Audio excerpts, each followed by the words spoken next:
নমস্কার, আপনারা দেখছেন রাশ6, সঙ্গে আমি সৌমাদিত্য। সত্যি কি মমতা বন্দ্যোপাধ্যায়ের যুগ শেষের পথে?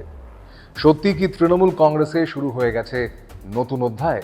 ঋতব্রত ব্যানার্জিদের সাংগঠনিক বিদ্রোহ, নেতৃত্ব বদলের দাবি, দলের ভিতরে ক্ষমতার নতুন সমীকরণ, সবকিছু মিলিয়ে এখন বাংলার রাজনীতিতে সবচেয়ে বড় প্রশ্ন একটাই: মমতা বন্দ্যোপাধ্যায় ছাড়া অল ইন্ডিয়া তৃণমূল কংগ্রেস আদৌ সম্ভব?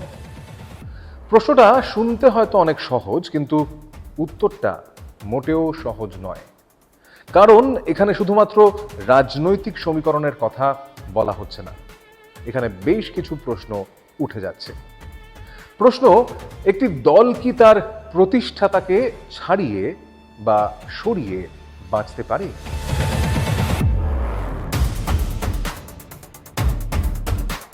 উনিশশো সালে যখন মমতা বন্দ্যোপাধ্যায় ইন্ডিয়ান ন্যাশনাল কংগ্রেস ছেড়ে নতুন দল গড়লেন, তখন তৃণমূলের সবচেয়ে বড় সম্পদ কি ছিল?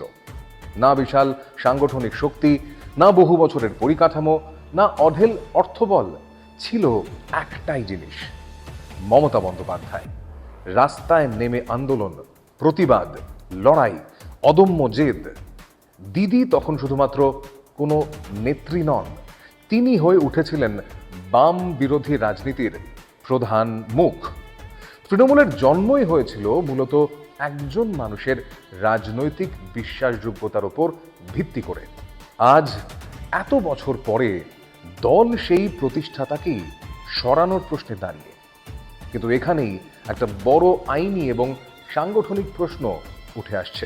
পরিষদীয় দল, অর্থাৎ বিধায়ক বা সাংসদদের একটি বড় অংশ, তারা যদি নতুন নেতৃত্বের পাশে দাঁড়ায়, তাহলে কি ধরে নিতে হবে দল তাঁদেরও?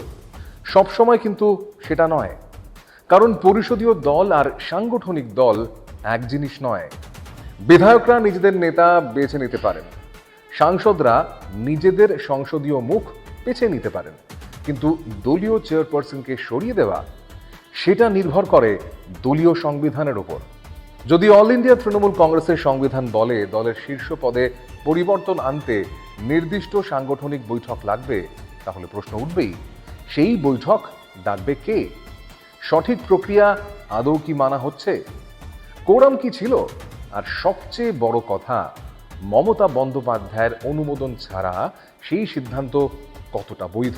তৃণমূল কংগ্রেসের তো কোনো ন্যাশনাল ওয়ার্কিং কমিটি ছিল না, সেই জন্যই তো ডেলিগেটরা মিলিত হয়ে আজকে নতুন করে কমিটি গঠন করব। আমরা সবটাই নির্বাচন কমিশনকে জানাবো। আমি তো ক্যাটেগরিক্যালি আমরা বলেছি, আমরা এর আগেও পরিষদীয় দল বলেছি, উনি প্রধান পরামর্শদাতা হিসেবে আমাদের যদি পরামর্শ দিতে চান, আমরা ওনাকে স্বাগত জানাবো। এই লড়াই তাই শুধু রাজনীতির ময়দানে আটকে নেই, এটা আদালত পর্যন্ত গড়াতে পারে।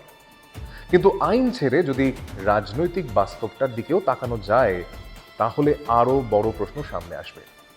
ধরা যাক সাংগঠনিকভাবে নেতৃত্ব বদল হলো, তারপর তাহলেই কি নতুন নেতৃত্ব তৃণমূলকে একইভাবে ধরে রাখতে পারবে?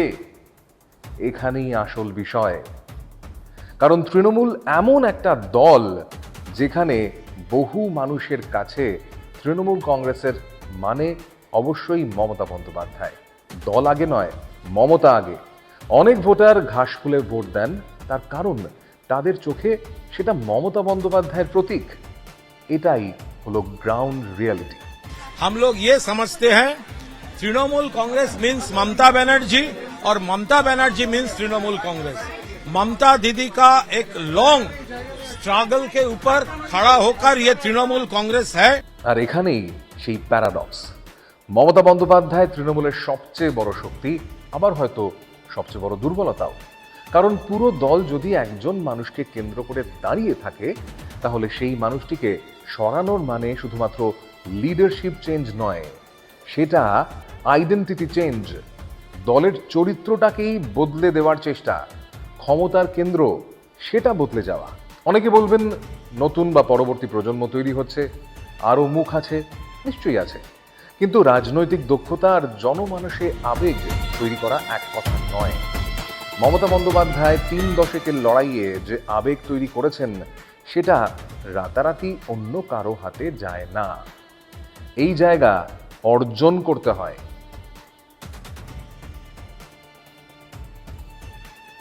তাহলে আমরা সেই প্রশ্নে আবার ফিরি, যে প্রশ্ন দিয়ে শুরু করেছিলাম। মমতা ছাড়া তৃণমূল কি সম্ভব? হয়তো দল কাগজে কলমে থাকবে, প্রতীকও থাকবে, অফিস থাকবে, নেতৃত্বও থাকবে, কিন্তু একটা বিষয় পরিষ্কার, মমতা বন্দ্যোপাধ্যায় ছাড়া তৃণমূল আর আজকের তৃণমূল থাকবে না। শেষ পর্যন্ত লড়াইটা শুধুমাত্র ক্ষমতার নয়, এটা উত্তরাধিকারের লড়াই, একটা পরিচয়ের লড়াই। কারণ আজও বাংলার রাজনীতিতে একটা কথাই সব থেকে জোরে শোনা যায়, তৃণমূল মানেই মমতা, আর মমতা মানেই তৃণমূল। তাই প্রশ্নটা এখনো ঝুলে আছে, ঋতব্রতদের বিদ্রোহ কি সত্যি নতুন যুগের সূচনা, নাকি আবারও প্রমাণ হবে মমতা বন্দ্যোপাধ্যায়কে বাদ দিয়ে তৃণমূল কল্পনা করা এখনো অসম্ভব? এখানেই শেষ করছি এই বিশেষ প্রতিবেদন। কেমন লাগলো এই প্রতিবেদন এবং এই বিষয়ে আপনাদের কি মত তা জানতে আমরা ভীষণভাবে আগ্রহী। তাই কমেন্টে অবশ্যই আপনার মতামত জানান আর দেখতে থাকুন রাশ 6।